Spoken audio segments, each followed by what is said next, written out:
Praise the Lord. Hallelujah. మంచి చల్ల గాలి వీస్తుంది.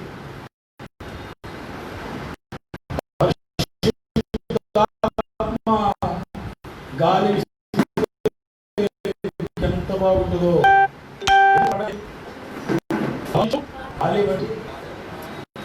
ఆత్మక సూచన వస్తున్నప్పుడు గాలి మరియు అగ్ని వంటి నాలుగు వలె వాగ్బడి ఒక్కొక్కరైనా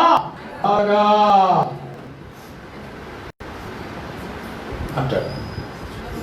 చేత మనందరం కూడా పరిశుద్ధాత్మ తాకిడిలో ఉండాలి. పరిశుద్ధాత్మ యొక్క కృపలో ఉండాలి. పరిశుద్ధాత్మ యొక్క బలములో ఉండాలి. పరిశుద్ధాత్మ యొక్క కాపుదలలో ఉండాలి. మంచిది.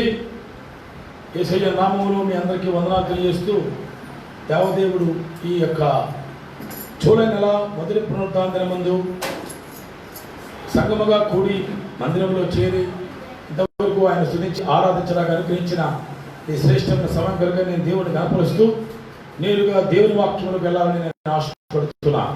దేవుడు చెప్పిన సాక్ష్యాల ప్రకారంగా ప్రభువు మన ప్రార్థనలు ఆలకిస్తున్నాడు. మన ఆన్లైన్లో కూడా ప్రార్థన చేశాం, అనేక విధులుగా ప్రార్థన చేశాం. ఇల్లు లేని వారి కోసం మరియు ఇల్లు లేని వారి కోసం మరియు పెళ్లి కాని వారి కోసం ప్రార్థనలు చేశాం. నమ్ముతున్నాం మా ప్రార్థనలకు జవాబు దేవుడు ఇస్తున్నాడు అని మేము నమ్ముతున్నాం. నమ్మిన వారు స్తోత్రం చెప్పండి. నమ్మిన వారు స్తోత్రం చెప్పాలి. అంతేకాదు స్తోత్రం చెప్పిన వారు మళ్ళా ప్రార్థన చేయాలి. ప్రార్థన చేయకుండా స్తోత్రం చేయకుండా ప్రార్థన లేదు. చాలా సంతోషం. దేవుని వాక్యములో నుండి లూకా సువార్త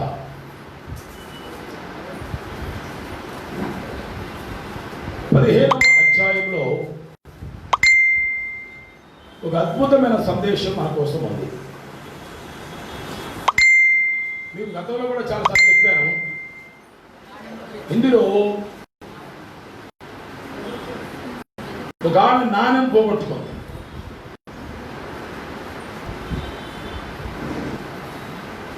ఒక ఆయన కొర్రెను పోగొట్టుకున్నాడు. ఒకటే ఒకే నాణం పోయింది, ఒకే గొర్రె తప్పింది.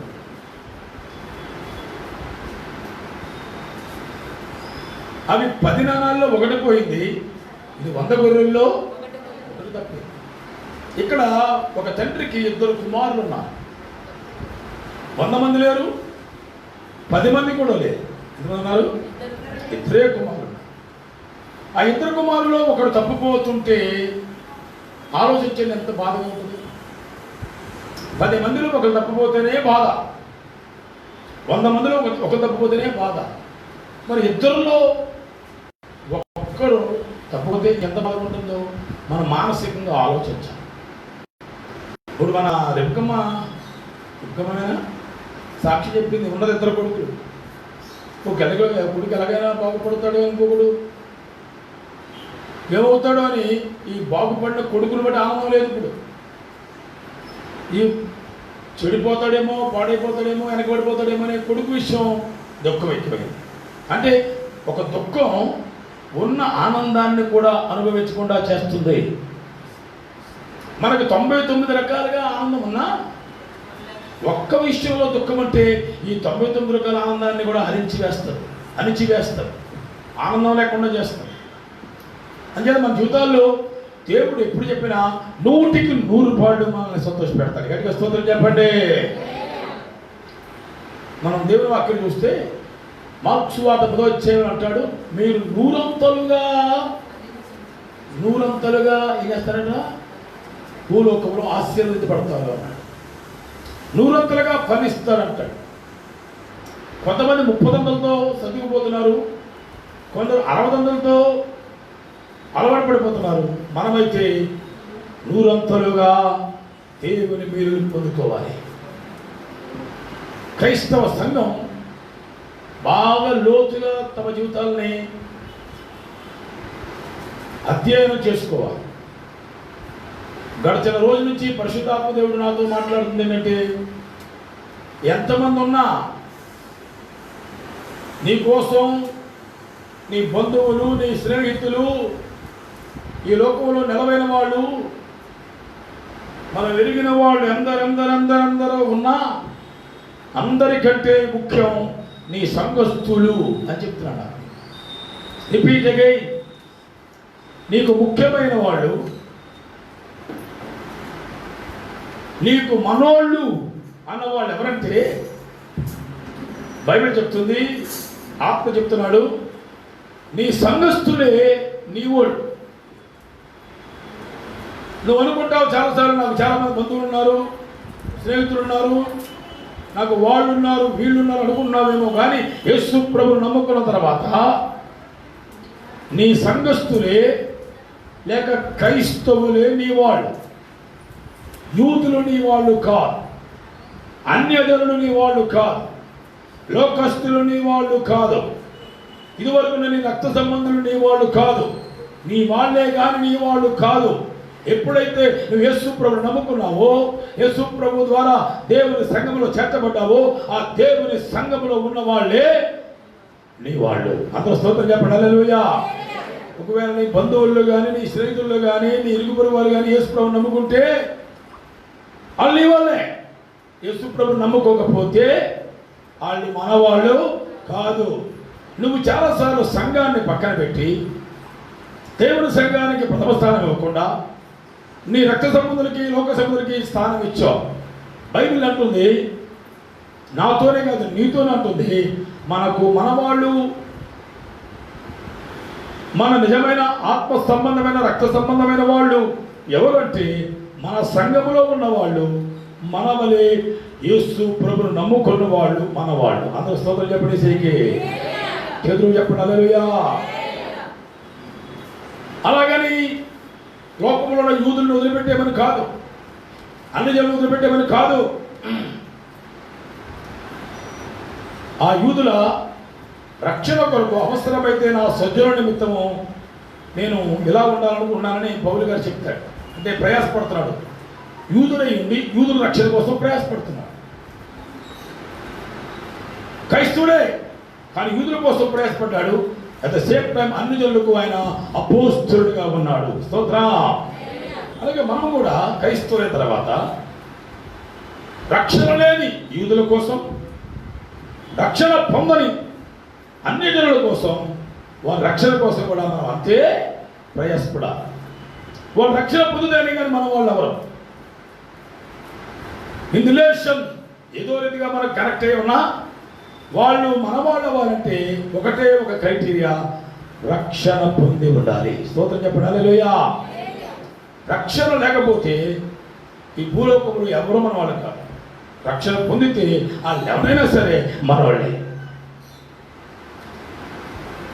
ఈ తాత్పర్యం మీద దేవునాత్మ నన్ను బాగా ఇన్సిస్ట్ చేస్తున్నాడు. అంటే దాని అర్థం ఏంటి? మనం సంఘముగా ఎక్కడో పుట్టాం, ఎక్కడో పెరిగాం, ఎక్కడో రక్షించబడ్డాం, ఎక్కడెక్కడో తిరిగాం. ఇప్పుడు ఇక్కడ స్థానిక మందిరంలో, స్థానిక సంఘములో మనమందరం ఇక్కడ ఉన్నామంటే మనమందరం ఎవరమన్నమాట? ఒక కుటుంబం. We are one family. We are not two families, we are in one family. కనుక మనం ఎలా ఉండాలంటే మన కుటుంబంలో నుంచి ఎవరైనా తప్పిపోయారేమో అని వారిని గురించి మనం శ్రద్ధ కలిగి ఉండాలి. ఇక్కడ మనం చూస్తే తప్పిపోయిన కుమారుడు విషయం కూడా పరిశుద్ధాత్మ దేవుడు ప్రస్తావించాడు.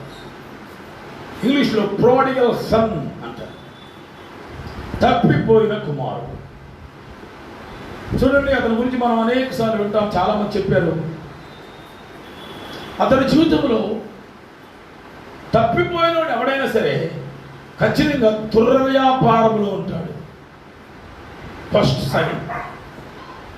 తప్పిపోయిన వాడు ఎందుకు తప్పిపోయాడంటే అతనికి మంచి వ్యాపారం అంటే గిట్టదు, మంచి సహవాసం అంటే గిట్టదు, మంచి కుటుంబం అంటే గిట్టదు, మంచి తండ్రి అంటే గిట్టదు, మంచి సహవాసం అంటే గిట్టదు, మంచి సంఘం అంటే గిట్టదు. అతనికి ఎప్పుడు కూడా దుర్వ్యాపారం అనగా చెడ్డ విషయాలు ఇష్టం, అతనికి చెడ్డ కార్యాలు ఇష్టం, చెడ్డ మనుషులు ఇష్టం, చెడ్డ సాంగత్యం ఇష్టం, దుష్ట సాంగత్యము మంచి నడవడని చెరుపు. మరి వీడు మంచోడే, మంచి ఇంట్లోనే పుట్టాడు, కానీ ఇతను ఎందుకు చెడిపోయాడంటే ఖచ్చితంగా అతనికి దుష్ట సాంగత్యం అక్కడ ఏర్పడు. నీ జీవితంలో, నా జీవితంలో అందుకే పరిశుద్ధాత్ముడు పదే అన్నాడు, నువ్వు ఎవరితో పడితే వాళ్ళతో సహవాసం చేయడానికి వీల్లేదు.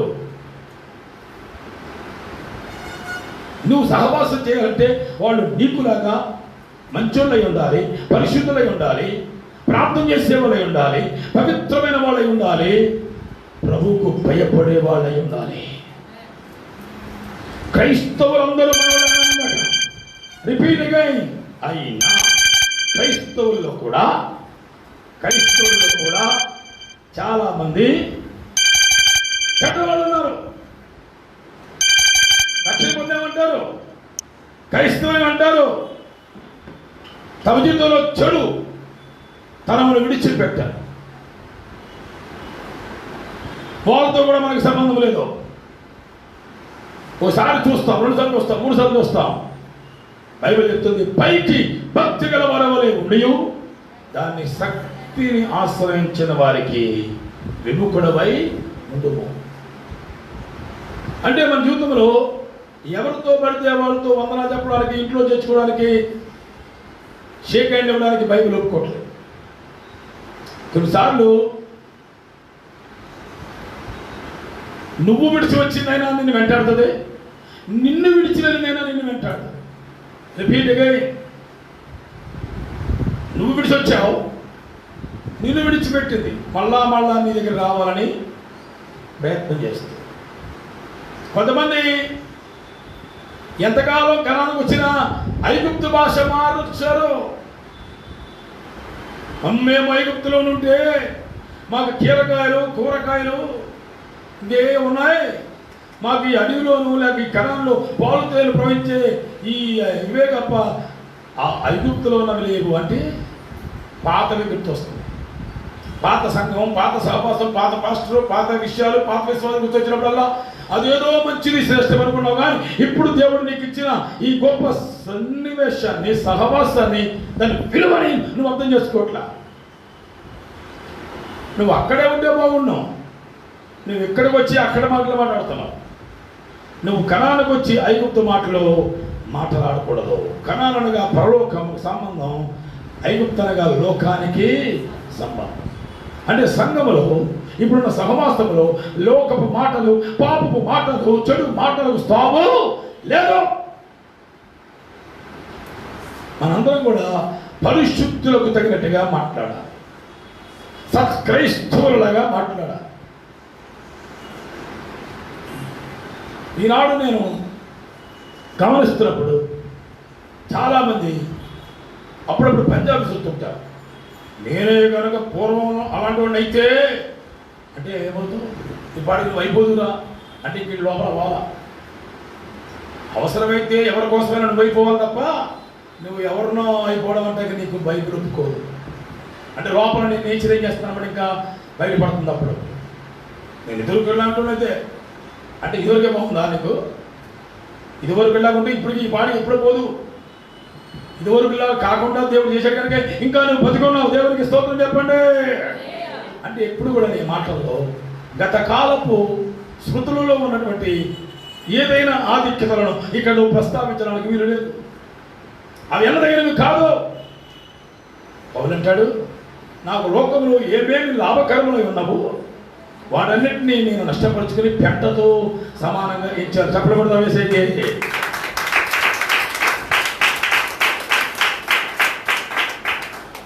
యేసుప్రభు నమ్ముకున్న తర్వాత చాలా నష్టపోవాలి.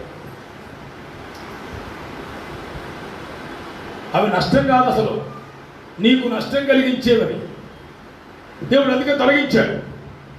నీకు ప్రస్తుతానికి లాభకరంగా అనిపించినా లాంగ్ టర్మ్లో నీకు నష్టం కలిగిస్తాయి కనుక దేవుడు ఇచ్చాడు. ఒక్కొక్కటి దేవుడు తొలగించేశాడు. కనుక స్తోత్రం చెప్పండి. ఇప్పుడు మనం ఏం కలిగి ఉన్నామో, మనం ఏమై ఉన్నామో అది కేవలము దేవుని కృప వల్లనే ఉన్నాం. ఈ కృప చాలు. మిగతాయన వస్తాయి పోతాయి, కృప మాత్రం అవ్వదు, పోదు, విడువదు, ఎడబాయదు, నిరంతరం ఉంటుంది. దేవునికి స్తోత్రం. His mercy endureth for ever.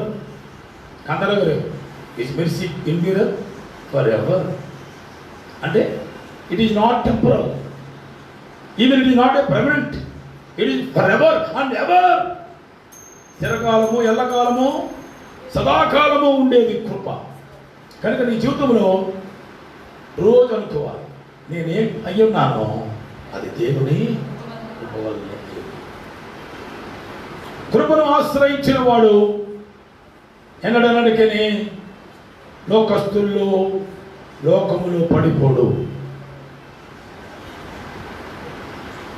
రోమపత్రిక 6లో అంటాడు, కృప విస్తరించని పాపమందు నిలిచియుందుమా అట్లనరాదు. ఫర్బిట్, అట్లనరాదు. మరి ఎట్లా అనాలి? ఎట్లా అనాలి? అట్లా రాదంటే ఎట్లోకి అట్లా అనాలి కదా. ఎట్లా అనాలి? పరీక్ష లేకుండా పాస్ చేశారు కనుక ఏమవకూడదు. రామ్ రాజుగారు గుర్రం గాడి తప్పకూడదు. మరి ఎట్లా అవ్వాలి? రామ్ రాజుగారు గుర్రం ఇంకా కొత్త కొత్త యుద్ధాలు చేయాలి. గట్టిగా స్తోత్రం చెప్పండి. కృపేగా పరీక్షలు రాసి ఎలాగో పాస్ అవ్వడం కృప. పరీక్షలు రాయకుండానే పాస్ అవ్వడం అపరిమితమైన కృప. అందుకనే భక్తుడు రాశాడు, నా ఎడ చెలరేగే నీ చాలా చెలరైపోయిందంట. కృప ఏమైందంటవా? చెలరేగిపోతుంది. ఇక్కడ అంటాడు విస్తరించిందంటాడు. అంటే నీకు కృప విస్తరించే కొద్ది ఏమవ్వాలి?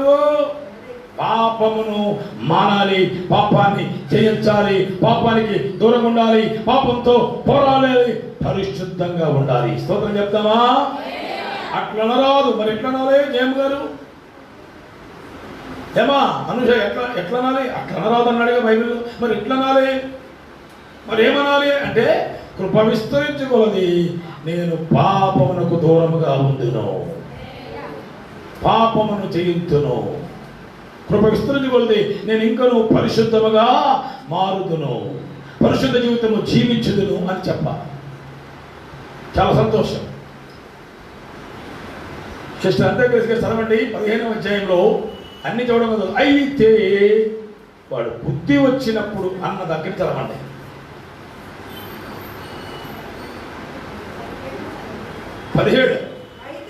అయితే బుద్ధి వచ్చినప్పుడు వాడు నా తండ్రి యొద్ద అన్నము సమృద్ధిగా ఉంది, నేనైతే ఆకలికి చచ్చిపోతున్నాను.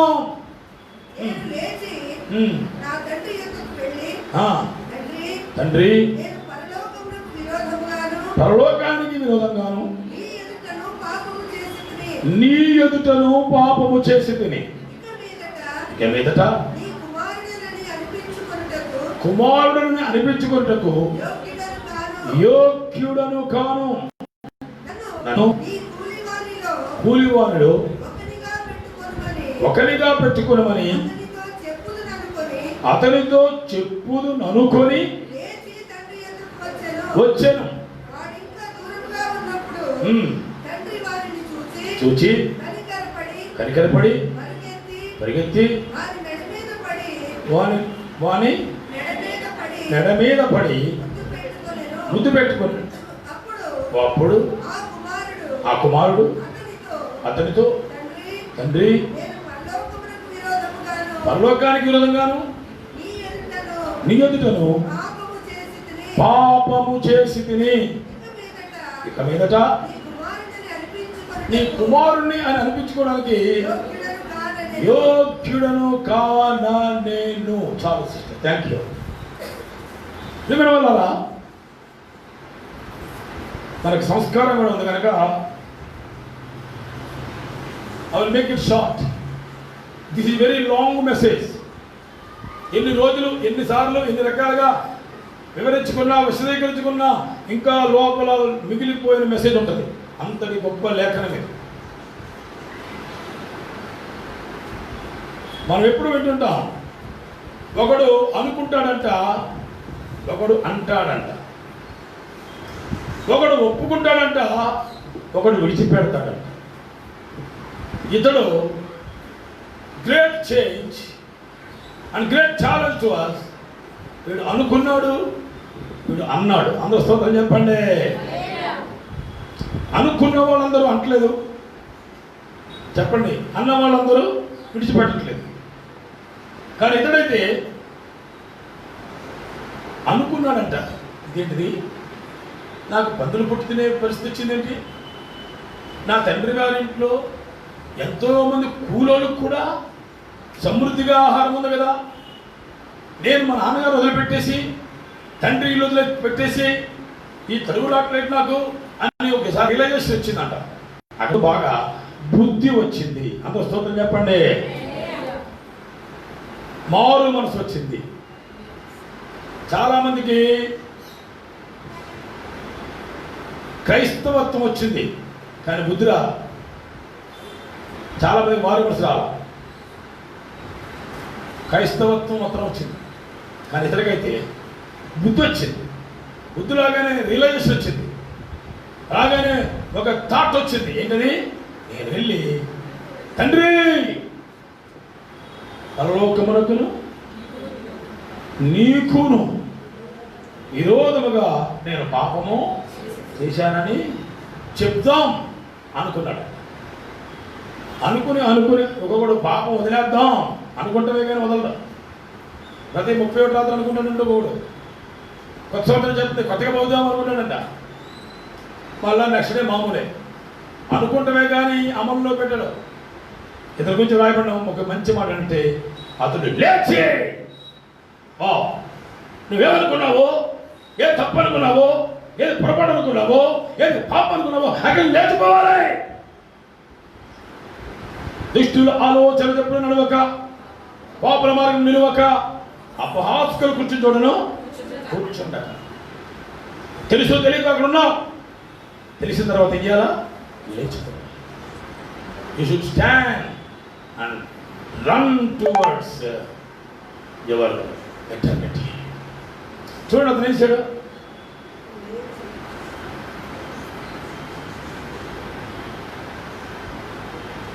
బైబిల్లో మనం చూస్తాము, దేవుడు ఒక అవకాశం ఇచ్చినప్పుడు కొందరు సద్వినియోగం చేసుకున్నాం. 38 ఏళ్ళ బట్టి ఉన్నాడే కోన దగ్గర, ఆడ మీద రాస్తుంది వాడు దిక్కున లేచే. ఎందుకని, ఈ వాజ్ డెస్పరేట్. నాకు ఎవడు లేడు. 38 ఏళ్ళు కలిసిపోయింది. మారదాం బాగుపడదాం అంటేనే అయ్యగారికి ఎన్ని సంవత్సరాలు వచ్చింది, 38 ఏళ్ళు సీనియర్ అయిపోయాడు. యేసు ప్రభు కదా కంటే ముందే వచ్చాడు. ఏమంటే యేసు ప్రభు వెళ్ళిపోయే ముందు బయటకు వచ్చాడు. ఛాన్స్ ఉపయోగించుకున్నాడు. అమ్మో, ఇక యేసు ప్రభు వారు వెళ్ళిపోతే, ఈయన ఇచ్చిన మాట నేను వినకపోతే, ఇది ఆఖరి ఛాన్స్ అయితే ఇక నాకు దిక్కు లేదని గ్రహించిన వాడే దిక్కున లేచి అది వెళ్ళిపోయింది. దేవుడి సంగమా, దేవుడికి హెచ్చరిక చేస్తున్నప్పుడు నీవు గ్రహించాలి. ఇప్పుడు చీలమండల లోతులో ఒకరికి బలం వచ్చింది. ఇప్పుడు ప్రార్థనాపరులైన పాస్టర్ గారు, ప్రతి పాస్టర్ ప్రార్థనా పరుడు కాదు. ఇంటికి వచ్చి ప్రార్థన చేసేవాడు ప్రార్థనా పరుడు కాదు. అసలు ఇంటింటికి వచ్చేవాడు ప్రార్థనా పరుడే కాదు. ఇంటి మీద ఉండి ప్రార్థన చేసేవాడు ప్రార్థన. తన ఇంటి దగ్గర ఉండి ప్రార్థన చేసేవాడు ప్రార్థన. దేవుని మందిరానికి వెళ్ళి ప్రార్థన చేసేవాడు. కొంతమంది రాష్ట్రాలు మన ఇంటికి వచ్చి ప్రార్థన చేస్తామంటారు. ఆ సంగతిలోకి వెళ్తాం. ఆయన ఎవరో వచ్చి ప్రార్థన చేయకపోతే నీకేమి కాదా, ఏదవుతుందా? నీకంటూ ప్రార్థన చేయడానికి ఒక పాస్టర్ గారు దేవుడు పెట్టాడు. ఆయన పని ఏంటంటే, నువ్వు అడిగినా అడగకపోయినా, ఇంటి దగ్గర ఉన్నా, నీటి దగ్గర ఉన్నా, ఏంటి దగ్గర ఉన్నా, దేవుడి దగ్గర ఉన్నా, అతని పని ప్రార్థన చేసే పనే. స్తోత్రం చెప్పండి. హల్లెలూయా. ఎందుకు వచ్చింది గొడవ? ఎవరి రోజు వచ్చింది? 38 అయిపోయాడు. ఇక్కడ పగలు ఇంచుమించు 3 గంటలకు ప్రార్థన కాలమున మందిరానికి వెళ్ళి ప్రార్థన చేస్తున్న పాస్టర్ గారు చెప్తున్నా. ప్రార్థన చేసే అలవాటు ఉన్నవాడు ఇతరులకు సరైన సువార్త చెప్తాడు, ఇతరులకు సరైన స్వస్థతను కూడా ఇస్తాడు. ఇచ్చాడా? వాడు షేకండి ఇచ్చాడు. మాకు కలిగిందే ఇస్తున్నాం. నీకేమన్నా కలిగి ఉన్నావా? అది ప్రార్థన ఉంటేనే కలిగి ఉంటుంది, ప్రార్థన లేకపోతుంది. ప్రార్థన కొనసాగిస్తుంటేనే నీకున్నది నీకుంటుంది, ప్రార్థన మానేస్తే నీకున్నది కూడా పోతుంది. వాళ్ళకి ప్రార్థన ఉంది కనుక ఏముంది? మాకు కలిగిందే మీకు ఇస్తున్నా. అప్పుడేముంది అక్కడ బైబిల్లో? వాడు చీల మండల్లో ఏమన్నా చేతులు పట్టుకుంటే కాళ్ళలో శక్తి వచ్చిందండి. గడిగా స్తోత్రం చెప్పండి, హల్లెలూయా. అయ్యారు అయ్యారు ఇక్కడ ఈ నరలాగండి అని ఇక్కడే పెట్టకుండా ప్రార్థన చేసి అక్కర్లా మాస్టర్ గారు తాకకుండా ఇలాగన్నా యేసుప్రభు మాటిస్తే అదే గడిలో దెయ్యాలు పోయినాయి, అదే గడిలో రోగాలు పోయినాయి. నిన్ను తాకితేనే కాదు, తాకకుండా కూడా ఏమవుతుంది? స్వస్థత వస్తుంది. ఇందాక ఒక ఆమెకి ప్రార్థన చేయడానికి వెళ్తే ఇక్కడ నొప్పి చెప్తున్నా గారు అంటున్నా, అక్కడ చేయబెట్టమని, నువ్వు చేయబెట్టుకో అన్నాను. చేయబెట్టుకుని నేను చేశాను, ప్రార్థన చేశాను. బైబిల్ చెప్తుంది, ఎప్పుడైతే ఆ దైవజనుడు చేయబట్టుకున్నాడు, ఇతర కాళ్ళలో వచ్చి వాడు నిలిచి, ఉందా బైబిల్లో, నడిచి గొంతులు వేస్తూ ఆయన వెంట వెళుతూ నడుస్తూ అబ్బాబాబా ఆయన వెంట వెళ్ళి దేవాలయంలోకి వెళ్ళిపోయాడు. జీవితంలో దేవాలయం లోపలికి రానివాడు మొదటిసారిగా దేవాలయం లోపలికి వచ్చాడు. గట్టిగా స్తోత్రం చెప్పండి. తప్పిపోయిన వాడు లోకంలో ఉంటాడు, దొరికిన వాడు బ్రతికిన వాడు ఎక్కడుంటాడు? మందిరము లోపల ఉంటాడు. ఇదే ఆన్సర్. ఇతనికి వచ్చిన రియలైజేషన్ ఏంటో సార్? ఒకటి, నేను చేసిన పాపము, నా ఇష్టానుసారంగా చేశాను. నా పాపం ఎవరు చేశాను? పరలోకానికి విరోధంగా చేశాను. చెప్పనమ్మా, దేవుడికి కూడా నా తండ్రికి కూడా విరోధంగా చేశాను. అర్థం చేసుకోండి. భూలోకంలో పాపం చేస్తున్న ప్రతివాడు రక్షణ పొందకముందు కానీ రక్షణ పొందిన తర్వాత కానీ నువ్వు ఎప్పుడు ఏ పాపము చేసినా నువ్వు పరలోకానికి విరోధంగా చేస్తున్నావు, తండ్రి అయిన దేవునికి విరోధంగా పాపం చేస్తున్నావు. భయమయ్యాలి కడగదా. కొంతమంది భర్తలు భార్యలకు మోసం చేసి పాపం చేస్తున్నారు, కొంతమంది భార్యలు భర్తలు కళ్ళు పాపం చేస్తున్నారు. భూలోకంలో ఎవరికి కనపడకుండా నేను భలే పాపం చేసేస్తున్నానని రహస్య పాపం కలిగిన వాళ్ళు చాలా మంది ఉన్నారు. కానీ నువ్వు ఏ పాపమైనా సరే బైబిల్ చెప్తుంది, నువ్వు పరలోకానికి విరోధంగా పాపం చేస్తున్నావు, ఆ పరమ తండ్రికి విరోధంగా పాపం చేస్తున్నావు. నీ గుండెలు కుట్టుకోవాలి.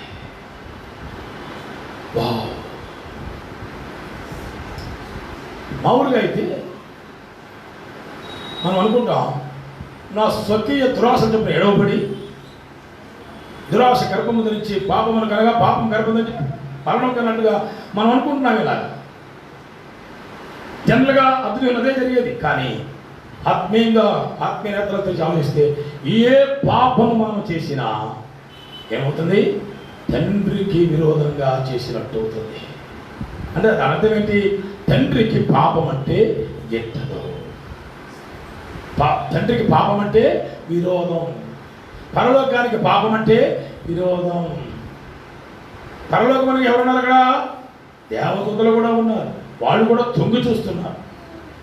యేసుప్రభుని పంపించాడు తండ్రి, ఆయన రక్తం కార్చాడు, ఆయన శిలువలో వధించబడ్డాడు, ఆయన నమ్ముకున్నామన్నారు. వీళ్ళు ఎంతవరకు నమ్మకంగా ఉంటారు, సంఘంలో ఎంతవరకు నిధికి ఉంటారు, ఎంతవరకు వీళ్ళు మరలా పాపం చేయకుండా ఉంటారని పరలోకం నీ మీద దృష్టి నిలిపింది. And they are telling you every day today of your life. మన పరలోకం గమనిస్తాం, తొంగి చూస్తా ఉంది. అంటే దాని అర్థం ఏంటి? హెబ్రీ పత్రిక 12వ అధ్యాయం 3-4 వచనాల ప్రకారం మనం ప్రతిరోజు కూడా పాపముతో పోరాడాలి. అక్కడ మీరు రక్తము కారునంతగా పాపముతో పోరాడలేదు. పోరాడారు, పాపం చేసినట్టుగా పోరాడారు. ఏమోనంట, పాపముతో పోరాడు ప్రాణమైనా పోవాలి తప్ప నువ్వు పాపము చేయకూడదు. మీ అవయవాల్ని నీతికి సాధనాలుగా అప్పగించాలి కానీ దుర్నీతికి సాధనాలుగా అప్పగించకూడదు.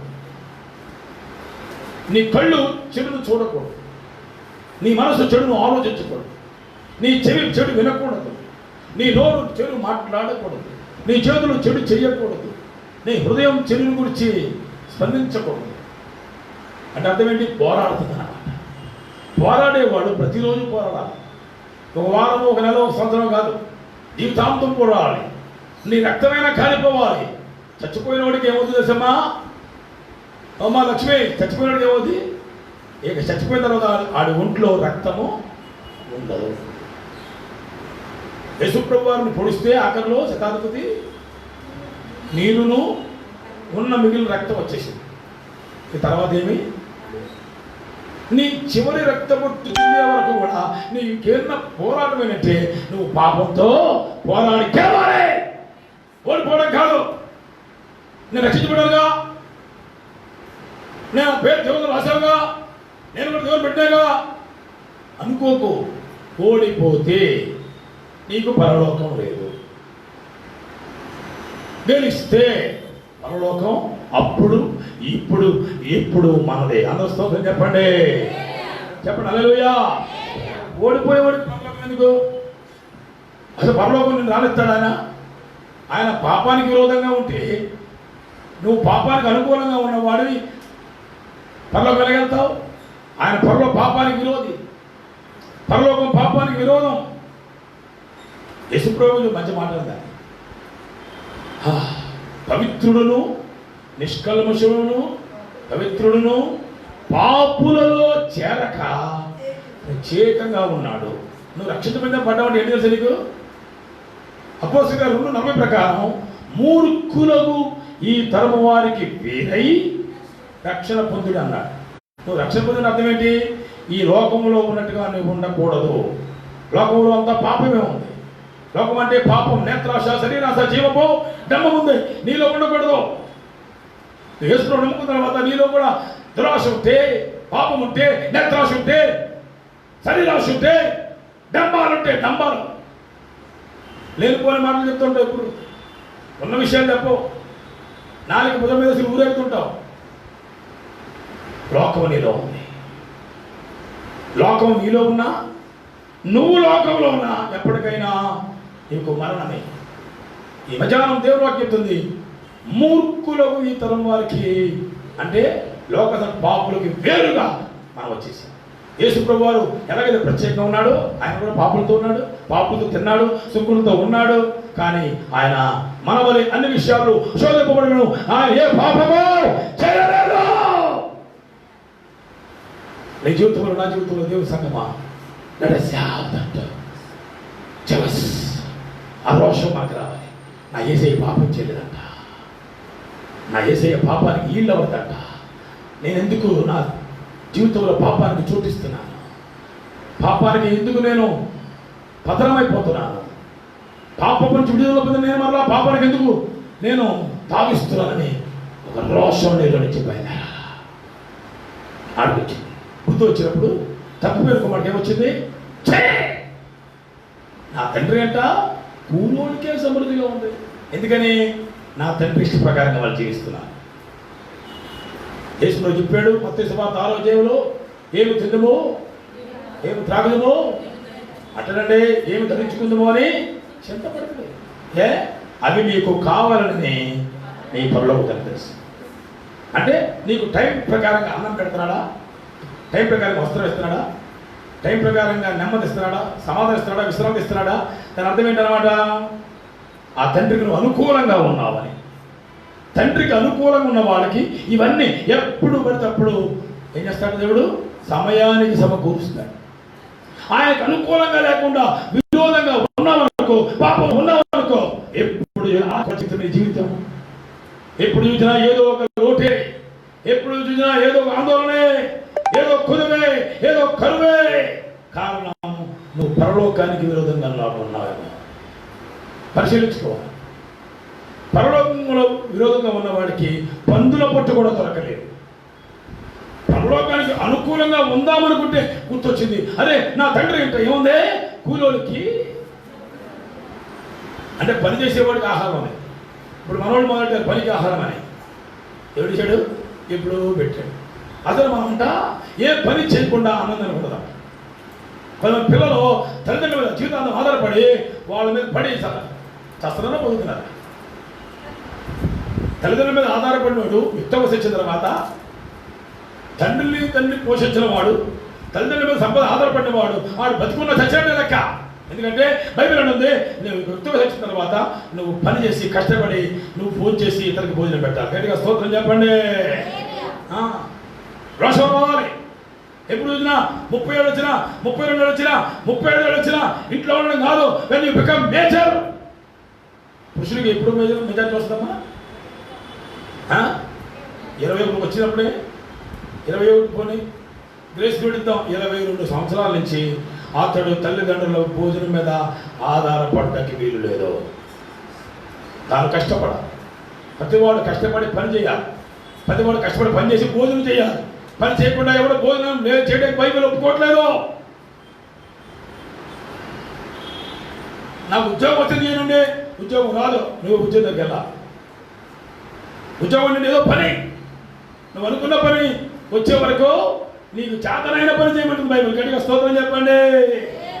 నీ చేతికి వచ్చిన పని శక్తిహీనత లేకుండా చేయమని బైబిల్ చెప్పింది. బైబిల్ బాగా తెలుసుకో. జీవితాంతం నీ జీవితంలో తల్లిదండ్రుల మీద, అత్తమామల మీద, లోకం మీద, ఎవరి మీద ఆధారపడడం కాదు. ఆ తండ్రి ఇంట్లో పనిచేసే వాళ్ళకి ఏమన్నా సమృద్ధిగా భోజనం ఉంది. స్తోత్రం చెప్పండి. సమృద్ధిగా భోజనం పెడతాడు దేవుడు. పెడితేనండి సమృద్ధిగా పెడతాడు. నువ్వు కష్టపడాలి కానీ చిన్న పని చేయి ఆయన కోసం, పెద్ద భోజనం పెడతాడు. సమృద్ధి, సమృద్ధి, అబండెన్స్. నీ జీవితంలో, నా జీవితంలో భూలోకంలో ఉన్న శ్రేష్టమైన పదార్థాలు, సారమైన పదార్థాలు దేవుడు నీకు నాకు పెడతాడు. పనికిరానివి అందరూ కొనేగా మిగిలిపోయినాయి కాదు, మనం కొనుక్కోవాల్సిందే, తినవలసిందే. దేవుని పిల్లలు చెప్పండి, వారి ఎడారులలో దేవుడు చేసిన దాని కార్యం కొరకై అవి రసదారులగును అన్నాడు. అంటే వేసవకాలంలో వచ్చే రసాల మోడికెళ్ళి తింటాం కాదు, నీ మొత్తం దేవుడికి ఇచ్చిన పళ్ళన్ని రసాలు రసాలు రసదారులు దేవుడికి ఇస్తాడు. You will satisfy your soul. దేవుని సంగమా, మన జీవితాల్లో చాలా మంది పిసినారులు లోపలికి అన్నీ ఉన్న అంగట్లో సరి, కానీ నాకు తెలియని విశ్వాసం చాలా మంది ఉన్నారు. వాళ్ళకి ఏమీ లేకపోయినా అంత రసం రసం రసం, సారం సారం, శ్రేష్టం. కొంతమంది నవ్వుకుంటున్నారు, అయ్యగారు నాకు చెప్పాడేమో, మీ గురించి ఉండొచ్చు, నాకు తెలియదు. సుష్టిగా భోంచేసి పుష్టిగా ఉండండి.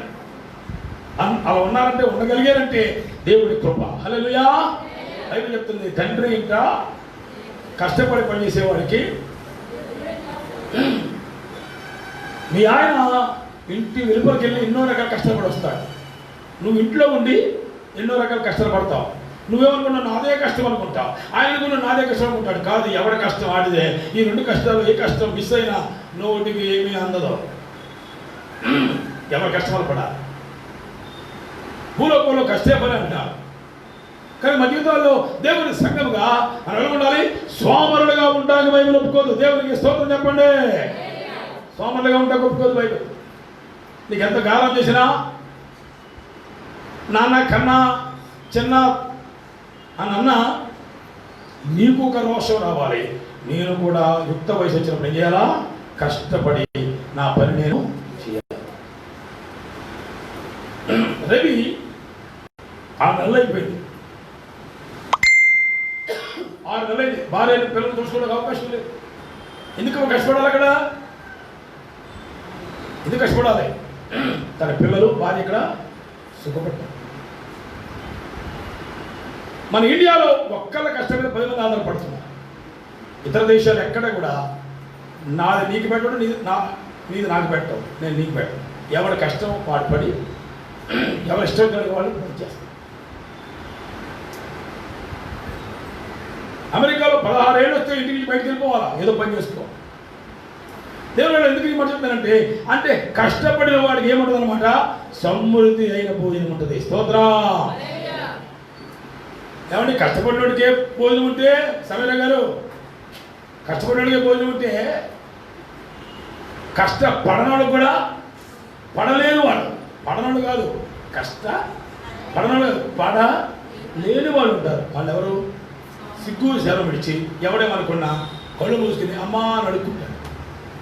అంటే తండ్రి ఇంట్లో కష్టపడేవాడికి అన్నం ఉంటుంది. అంటే సమృద్ధి ఉందంటే ఆ సమృద్ధిలో మిగిలి ఉంటుంది కనుక కష్టపడని వాళ్ళు కూడా అన్నం ఉంటుంది. స్తోత్రం చెప్పో. అది నువ్వే పెట్టాలి. తండ్రి నీకు పెట్టాడు, ఇప్పుడు వేయాలా? తిను, ఎంత తింటాం? సమృద్ధిగా ఉంది, తిన ఐదన్నా ఇంకా మిగిలిపోతుంది. బయలు పద్ధతి ఏంటంటే యేసుప్రభు వారి బిడ్డలకే, యేసుప్రభుకి మిగిలిపోతే 12 గంపలు మిగిలినాయా ఏసైకి? శామ అంటే మిగలాలి అంటే అంత అయిపోయిందని ఎలాగండి అంత దిక్కు చూద్దాం అంటే నువ్వు ఎక్కడో దేవునికి విరోధంగా ఉన్నావు.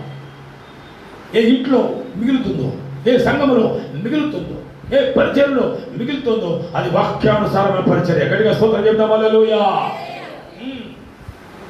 దేవుడు నీకు పెట్టాడు, నువ్వు వేయాలా?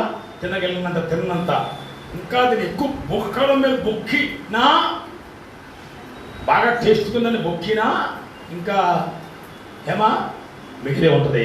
మీకు ఎవరు వదిలిపెట్టడానికి మన కళ్ళ ముందు విధవరాళ్ళు, అనాథలు, అడుక్కునేవాళ్ళు, అంగవికలు, విధవరాళ్ళు, అనాథలు, తల్లిదండ్రులు లేని వాళ్ళు, రకరకాల బాధలు ఉన్నారు అని కూడా కదా.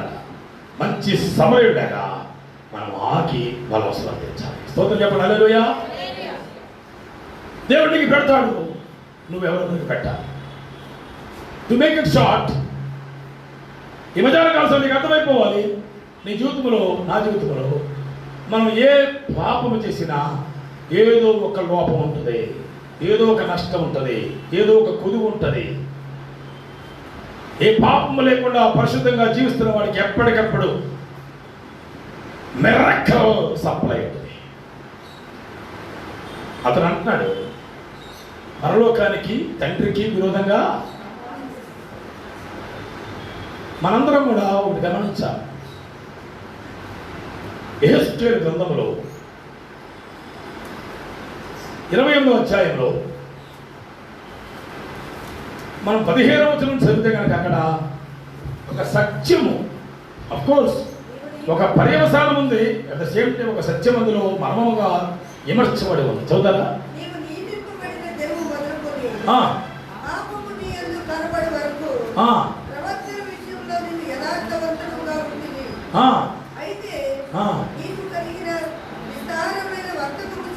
విస్తారమైన వర్తకము చేత లోపల అన్యాయం పెంచుకుని అండలైన కదా ఏం చేసావు? విస్తారమైన వర్తకం ఒకటి ఎక్కువైంది, పని ఎక్కువైంది. తర్వాత ఏమైంది? అన్యాయం పెంచి పెరిగింది. పని ఎక్కువైంది, అన్యాయం పెరిగింది. అప్పుడు ఏం పెరిగింది? పాపం కూడా. పాపము చేయించు వచ్చింది. చదువు. కనుక దేవుని పర్వతం మీద నీ ఉండకుండా, చూసారా? పాపం చేస్తే ఎక్కడున్నావు? దేవుని పర్వతం మీద 15 కీర్తన అంటాడు, యెహోవా గుడారములో ఆయన అతిథిగా ఉండదగిన వాడు ఎవడు? నిర్దోషమైన చేతులను, పవిత్ర హృదయమును, హృదయపూర్వకంగా నిజం పలుకువాడునే అక్కడ ఆయనకు అతిథిగా ఉంటాడు. ఎక్కడ నువ్వు ఉండకపోయావు, ఎందుకని? నువ్వు లోపల అన్యాయం పెంచుకొని పాపం చేస్తూ వచ్చావు కనుక నువ్వు దేవుని ప్రతిష్ఠిత పరిశుద్ధ పర్వతం ఉండగా. చదువుమా. నేను నిన్ను అపవిత్రపరిచాను. కెరూబు సంచరించవు.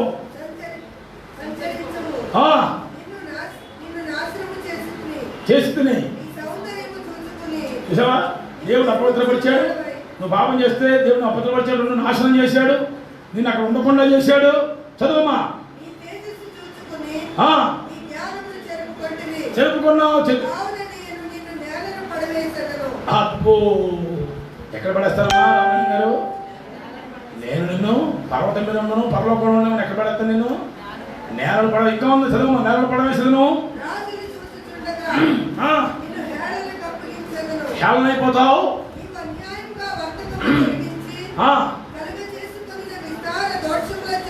చేత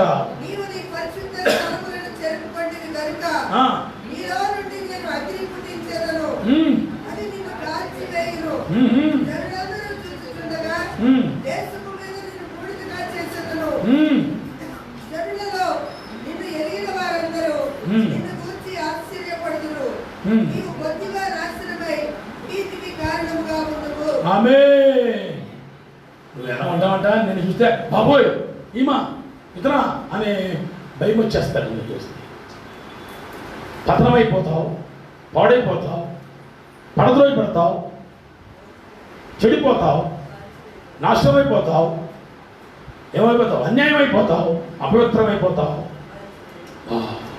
దీనివల్ల పాపము వలన. సాతానుడు తూరు రోగం గురించి ప్రవచనం చెప్పాడు, కానీ ఇది సాతానుకు సాదృశ్యం. సాతానుడు తేజో నక్షత్రంగా కెరూబుగా ఉన్నాడు, కానీ వాడు ఎప్పుడైతే తన లోపల పాపం పెంచుకున్నాడో, పాపం చేశాడో, దేవుడు అతను తోసేశాడు. కనుక దేవునికి స్తోత్రం చెప్పండి. దాని అర్థం పరలోకంలో పాపం చేసేవాడు ఎవడూ లేడు. పాపం చేసిన దూతలైనా, పాపం చేసిన మనుషులైనా, పాపం చేసిన పరిశుద్ధులైనా పరలోకంలో ఉండలేరు, ఉండబోరు. దేవుడు తోసివేస్తాడు. నీ జీవితంలో ఒక పరమార్థం. నేను ఎందుకు పాపం మానాలంటే పరలోకంలో ఉండాలి. కనుక పరలోకంలో ఉండాలంటే ఒకే ఒక క్రైటీరియా ఏంటి? పాపము లేకుండా జీవించాలి. దేవునికి స్తోత్రం. ఆ కెరూబు తోసివేయబడ్డాడు. కారణం నేలకు తోసివేయబడ్డాడంట. పరలోకంలో పాపం పెంచుకున్నాడు. నువ్వు పరిశుద్ధత పెంచుకోవాలి, నీతి పెంచుకోవాలి, సత్యం పెంచుకోవాలి, యథార్థత పెంచుకోవాలి, నమ్మకంతో పెంచుకోవాలి. ఏం చేస్తున్నావు? లోపల ఎవరికి తెలియదే అని రహస్యంగా నీ పాపాన్ని పెంచుకుంటే అన్ని పాపాలను ఎరిగిన దేవుడు నిన్ను చూస్తున్నాడు. స్తోత్రం చెప్పండి. హల్లెలూయా. చూస్తున్నాడు. అంటే ఈ సాతానుడు పాపం వల్ల ప్రగొట్టబడితే ఇప్పుడు నువ్వేమవుతావు? నీ పాపం వల్ల పరలోకానికి ఎక్కలేవు, పరలోకానికి ఎంటర్ అవ్వలేవు, పరలోకమైన ప్రవేశము పొందలేవు. కారణం ఎవరో కాదు, నీ పాపమే. నువ్వే చేసిన ఏ పాపమైనా సరే, అది బహిరంగ పాపమా, రహస్య పాపమా నాకు తెలియదు. పాపం అంటే పాపం. Sin is sin. బైబిల్ చెప్తుంది ఆజ్ఞాతిక్రమమే పాపం. అసలు దేవుడు చెప్పినట్టు కాకుండా ఇంకోలాగా చేద్దాం అనుకున్నావే, అదే పాపం. నీ ఇష్టానుసారంగా చేస్తున్నావు, కానీ నీ ఇష్టాన్ని చేస్తున్నావు, అది పాపం. లేక సాతాను ఇష్టం నెరవేరుస్తున్నావు, పాపం. లేక అన్నయ్యలు ఇష్టం నెరవేరిస్తే అది పాపం. పరిశీలించుకుందాం. దేవుడు ఏదో వాడికి చొప్పున గుడికి వచ్చేస్తున్నా, వాడికి చొప్పున వాక్యం వేస్తున్నా, వాడికి చొప్పున సంస్కారం చేసుకున్నా, వాడికి చొప్పున ఆలయ చేసేస్తున్నా, వాడికి చొప్పున అన్ని చేసేస్తున్నా, నాకు కూడా పరలోకం ఉందో అని అనుకున్నానేమో. బైబిల్ చెప్తుంది, ఒకవేళ ఎక్కడైనా నీకు తెలియకుండా నీ లోపల దాగి ఉన్న ఏ చిన్న పాపమైనా సరే అది చేస్తే నేను పైకి ఎగరకుండా కిందకే లాగేస్తుంది. అసలు రక్షించబడ్డ వారికి, నీతిమంతుడికి పాపంతో ఏ పని?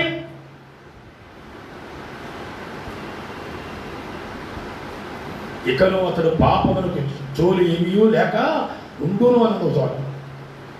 యేసు వారు ఒక అమ్మాయిని బాగు చేశాడు, క్షమించాడు. పాపాన్ని క్షమించాడుగా. రాళ్ళతో కొట్టే అమ్మాయిని క్షమించాడా? ఏమా దీన్ని కూడా రాయేసాడ.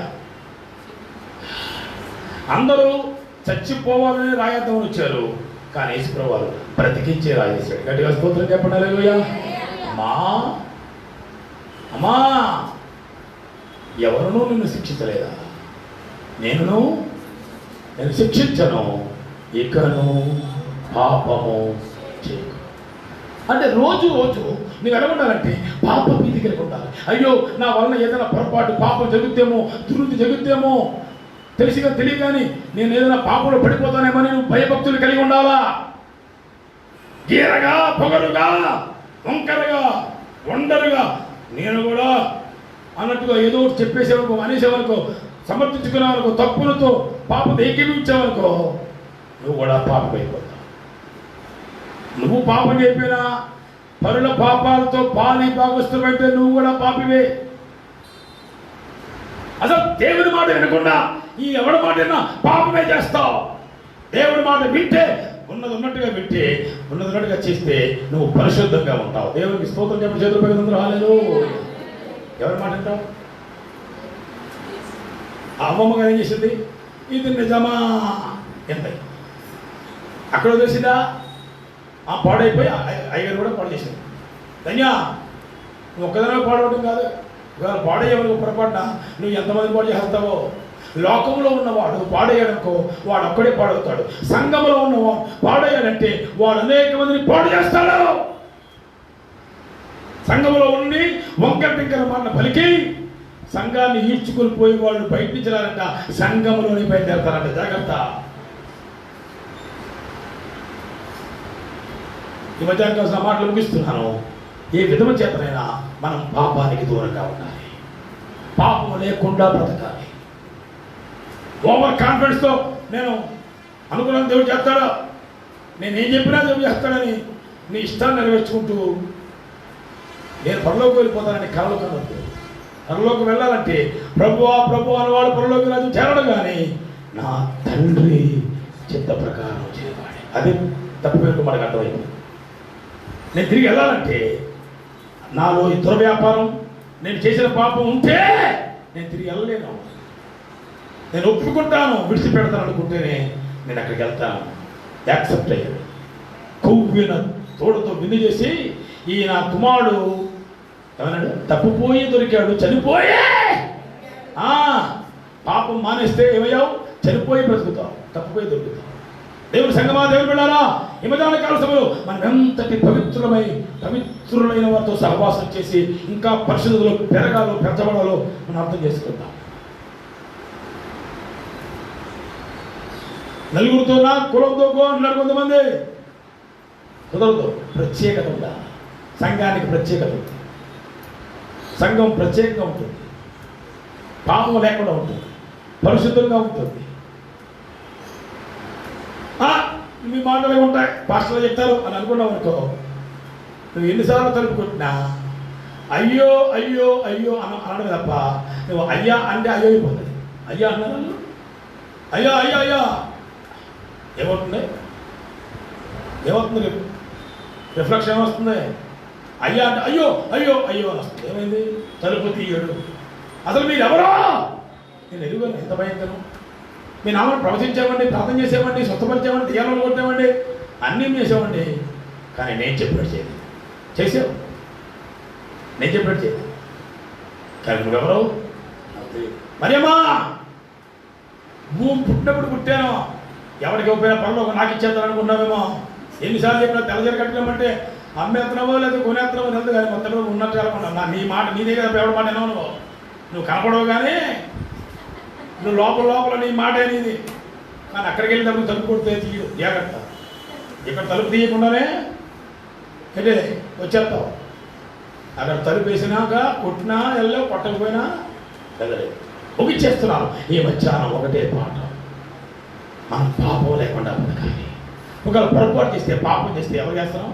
పరలోకానికి చెప్పడమా, తండ్రికి విరోధంగా చేస్తున్నాం. విరోధంగా చేస్తే దేవుడు ఇచ్చాడా? సాతాన్ని తింటాడా?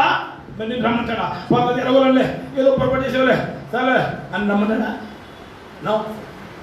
ఏ క్షమాపణ భూమి మీద, ఏ కనికరమైన భూమి మీద when the time comes. తర్వాత యాషో అంట సమయం అయిపోయిన తర్వాత మారు మనస్సు పొందా ఉద్దేశించాడు. ఉందా ఇద్దరు యాషో విజయం ఉంది. తర్వాత సమయం అయిపోయిన తర్వాత అయ్యో అని తాను మారు పొందాను అనుకుంటే అతడు విసర్జింపబడెను.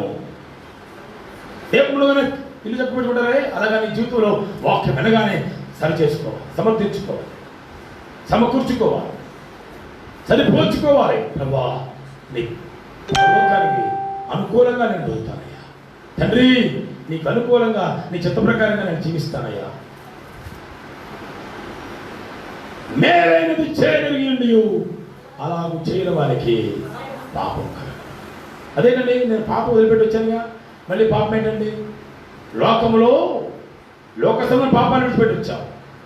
రక్షణ పొందిన తర్వాత నీకు నాకు తెలియకుండానే 218 రకాల పాపాలు, ఆత్మీయ పాపాలు నీ వెంటబడుతూ ఉంటాయి. అవన్నీ చెప్పడానికి సమయం కాదు. కానీ సకల దుర్నీతి పాపం, విశ్వాస మూలము కానిదేదో అంటే అవిశ్వాసమే పాపము. ఏమో కరుణ నాకు వస్తుందేమో రాదేమో అనకూడదు. నాకు రాదు అంటే ఒకటే విశ్వాసం. వస్తుందో రాదో ఏమో అంటే అది అవిశ్వాసం. అది ఎందుకు రాదండి, అంతర్గోత్రం నాకే రాకుండా ఉంటుందంటే అల్ప విశ్వాసం. జీవితంలో నీ జీవితంలో ఎన్నో పాపాలు చేసావు. ఇప్పటికీ అవిశ్వాసం పాపం, దుర్నీతి పాపం. మేలు చేయకపోతే నీ కళ్ళ ముందు ఎంతో మందికి ఎన్నో రకాల కష్టాలు బాధలు ఉంటే చూసి చూడనట్టు లేవీలాగా యాజకుల్లాగా వెళ్ళిపోతున్నావా? సమరయులాగా ఆగలేకపోతున్నావా? ఏ మేలు ఎవరికి చేయలేకపోతున్నావా? మన దేవుడంట ఏ మేలు మనకి పొదుపు చేయడంట. నువ్వు కూడా ఒక్క మేలు చేయలేవా? ఎవరికైనా ఏదో ఒక యేసునామం పేరుట ఒక మేలు చేయలేవా? చెయ్యాలో తెలుసు నీకు. కళ్ళు మూసుకొని పోతే కాసేపా వాళ్ళే పోతారా? ఇంకెక్కడ ఉన్నారంట బాబు? కళ్ళ సరిపెట్టా పోయారు. కళ్ళజోడు పెట్టి సర్దుకోవడం, కళ్ళు మూసుకోవడం కాదు నాయన. నీకు మేలు చేయగలిగింది ఎవరు? చేయాల్సి చేయకపోతే, మేలు చేయకపోతే ఏమవుతుంది చెప్పండి? ఏమవుతుంది? పాపం కలు. కాంతారావు గారికి మొత్తం ఉన్న పాపంతో కడిగేసుకోవాలని మనకి శానిటైజర్లు ఏంటిది మాస్కులు, తర్వాత తల్లిదండ్రులు ఒకేరా చిక్కుమని మొత్తం మన టెంపరేచర్ కూడా సెట్ చేసేస్తారు అయ్యారు. ఎవరు చెప్పారు? ఆయనకి మేలు చేయాలనిపించింది. దానికి వేలు వేలు వచ్చేది. నువ్వు దాన్ని ఏడ్చుకోవడానికి కష్టపడిపోతున్నావు, ఇవ్వడానికి కష్టపడిపోతున్నావు. అందులో కాదైతే సపరేట్ ఓటర్ రాను ఏంట్రా బాబు ఎందుకు చెప్తున్నాడు? ఇక పరలోకం వెళ్ళింటే మనం అని భయమేసిందా? విశ్వాసము నిన్ను నన్ను పరలోకాన్ని చేస్తాను. దేవునికి స్తోత్రం. పశ్చాత్తాపము, క్షమాపణ. తండ్రి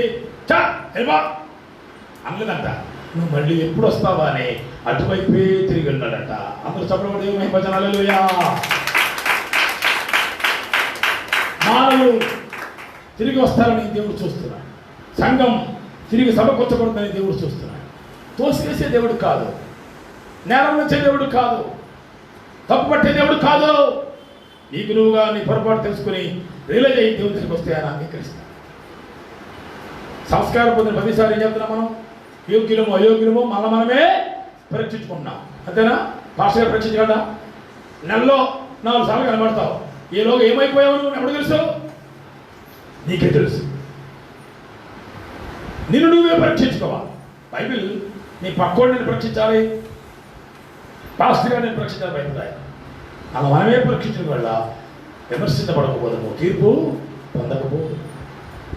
యోగ్యంగా మానాలి, పాపం విడవాలి, పాపంతో పోరాడాలి, పాపాన్ని జయించాలి. ఏమవుతుంది? యేసుప్రభు వారు ఆ కార్చిన రక్తం, శిలువలో రక్తం ఏం చేస్తుంది? ఏం చేస్తామా? చెయ్యమనిస్తుంది. మనం పాడతాంగా, శిలువలో నీ రక్తం ఏం చేస్తానో ప్రతి పాపకి ఏం చేస్తే విడుదల ఇస్తుంది, చెయ్యమనిస్తుంది. నీ చేత కాదు, నీ సొంత ప్రయత్నంతో నువ్వు పాపాన్ని మానలేవు. యేసు రక్తాన్ని ఆశ్రయించు. ఆ రక్తం నేను ప్రతి పాపం నుండి విడిపించి పవిత్రులుగా చేయను, నీతిమంతులుగా చేయను, జయించువారిగా చేయను, శుద్ధ హృదయం కలిగిన వారిగా చేయను, ధైర్యమును అనుగ్రహించను, పరలోకానికి వెళ్ళటకు ప్రవేశమునిచ్చను. దేవునికి స్తోత్రం. ఆ మాటలు ముగిస్తున్నాను. దేవుని సంగమా,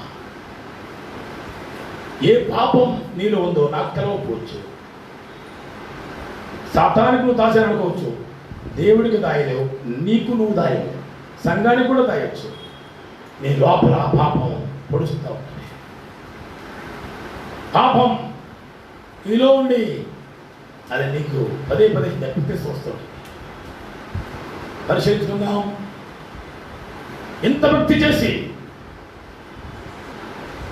నేను అడగాలంటే వచ్చారు దేవుడు మాట భయం వేస్తుంది. మీకంటే ఎక్కువ మాకు భయం వేయాలి. బోధకులను మాకు 200 తీర్పు ఉంది. సువార్త చెప్పేది మేమే, రోగుల కోసం ప్రార్థన చేసేది మేమే, దెయ్యాలు వదలకూడదు మేమే, ప్రవచనాలు చెప్పేది మేమే.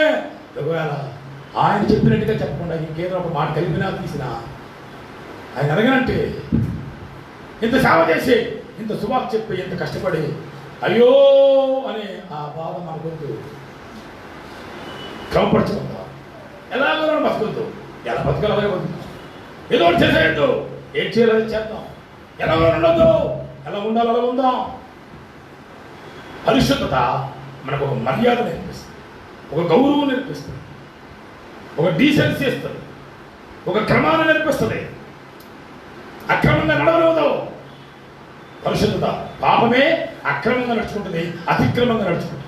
కానీ పరిశుద్ధత నీతి ఏం చేస్తుంది? ఒక క్రమమైన జీవితాన్ని మనకి ఇస్తుంది. అదేం చేసినా ఆహా నేను కూడా ఎలా ఉండాలి అనే ప్రేరేపణ కలిగిస్తుంది. నీ జీవితంలో నా జీవితంలో దేవుడిచ్చే అవకాశంలో ఏదో కాలక్షేపంగా ఈ గుడికి వచ్చి పోతున్నాను తప్ప ఆ పరలోకం గురించి అంత పెద్ద నాకు శ్రద్ధ లేదండి, అంత ఆలోచన లేదండి, అంత ఆశ లేదండి అనుకున్నా పొరపాటు పడుతుంది. తీర్పు జరిగిన తర్వాత, నరకములు వేయబడిన తర్వాత అగ్ని ఆరదు, పాపం వల్ల వచ్చే జీతం మరణం అంటే ఏమనుకున్నావు? ఈ శరీర మరణం కాదమ్మా, ఇది మామూలుగా అందరికి వచ్చేదే. ఎవరి పేరైతే జీవనంలో రాసి కూడా కొట్టివేయబడిందో అసలు లేదో అతడు మండుచున్న అగ్నిగుండంలో పడవేయబడును. అది రెండవ మరణం, అది ఆత్మ మరణం. నేను చాలాసార్లు అనుకుంటాను, ఇంట్లో సరిగ్గా నేను వేడిని చేయను, వేడికి తట్టుకోలేను, వేడికి తట్టుకోలేను. ఆ నరకానికి ఎలా తట్టుకుంటారో భయపడాలి. దేవుడికి దేవా నీ కృప చెప్పిన ఆయన నీతో నీ పరలోకంలో ఉండేదానికి అవకాశం అయ్యా. అది యెరూషలేమా సియోనా నాకు తెలుసు. నువ్వు నాకు కనబడుతుండాలి, ఏ మూల పెట్టేసినా పర్లేదు, నాకు అంత స్తోత్రం చెప్పండి. హల్లెలూయా. నీతో మాత్రం ఉండాలి, ఎగురు నీతో ఉండాలి. మనం పరిశీలించుకొని పాపంతో పోరాడతాం, పాపాన్ని జయిద్దాం, పాపం లేకుండా జీవిద్దాం, పాపం తావు లేకుండా ఉందాం. పాపం అంటే ఏంటో కాదు, ఆయన చెప్పినట్టు చేయకపోవడమే, ఏదో ఒకటి చేసేయడమే, ఇష్టాంతరంగా బతకడమే, ఎలాగోలా బతకడమే. లోకంలో ఉన్నప్పుడే బెస్ట్ నీకు. నువ్వు ఎలాగోలా బతికి ఎలాగోలా వచ్చి చచ్చావు. కానీ సంఘంలోకి వచ్చిందంట ఎలాగోలా బతకడానికి లేదు, ఏదో ఒకటి చేయడానికి లేదు. అంత వాక్య ప్రకారంగా ఉండాలి, ఆత్మ నియమ ప్రకారంగా ఉండాలి. అప్పుడే మనం ప్రభు యొక్క పరలోకం చేరుకుంటాం. దేవుడు తన వాక్యమును ఆశీర్వదించును గాక. కళ్ళు మూసుకోండి, మనమే పరిశీలించుకుందాం. పరిశీలించుకుందాం.